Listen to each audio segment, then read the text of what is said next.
భారతదేశంలో ఉన్న ప్రజలందరికీ నా హృదయపూర్వక నమస్కారాలు. వచ్చే సంక్రాంతి శుభాకాంక్షలు. మరి ఈరోజు ఆర్వీకే ఈరోజు మనకి మాట్లాడించడం జరుగుతుంది. మరి ఈరోజు మన భారతదేశంలో కాదు, ప్రపంచంలో ఉన్న వాళ్ళు కూడా ఈ పండుగ చేసుకోవాలి. ఎందుకంటే ఇది మనందరిది, గ్రామంలో నుంచి మన పెద్దల నుంచి కూడా వస్తుంది. కాబట్టి ఎవరు ఏ మతాలు తీసుకున్నా, ఏ సంప్రదాయాలు పాటించుకున్నా మన సంప్రదాయాలు కూడా మనం పాటించుకోవాలి. మతాలు అనేవి మనుషులకు సంబంధించినవి తప్ప సంప్రదాయాలు అనేవి కూడా పూర్వం నుంచి వచ్చేవి, మనందరం కూడా పాటించుకోవాలి. మరి ఈరోజు భారత ఆదివాసీ పార్టీ నుంచి మేము ఒకటే డిమాండ్ చేయాలనుకుంటున్నాం.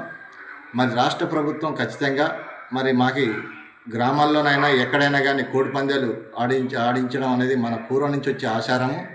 దానికి పండగ 3 రోజులు కూడా ఇవ్వాల్సిన బాధ్యత రాష్ట్ర ప్రభుత్వం మీద ఉంది. కానీ ఇలా ఎంతకాలం చేస్తారని తెలియదు. కాబట్టి రాష్ట్రానికి ఒక చట్టం అనేది చేయాలనేది మేము డిమాండ్ చేస్తున్నాం రాష్ట్ర ప్రభుత్వానికి.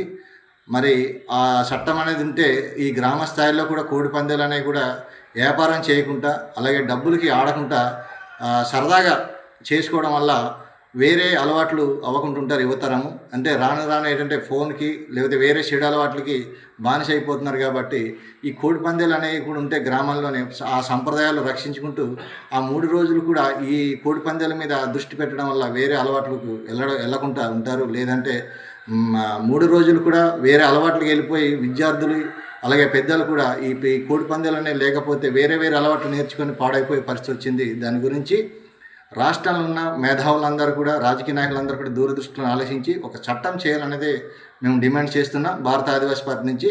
నా పేరు మద్ది టంజిరెడ్డి, మాది రంపచోడవరం. మరి ఈ రకంగా పార్టీ నుంచి కూడా మేము డిమాండ్ చేస్తుంటే ప్రతిపక్షంగా ఉన్న నాయకులు కానీ, ఉన్న కూటమి ప్రభుత్వం కూడా ఈ చట్టం చేయాలనేది మేము కోరుకుంటున్నాం.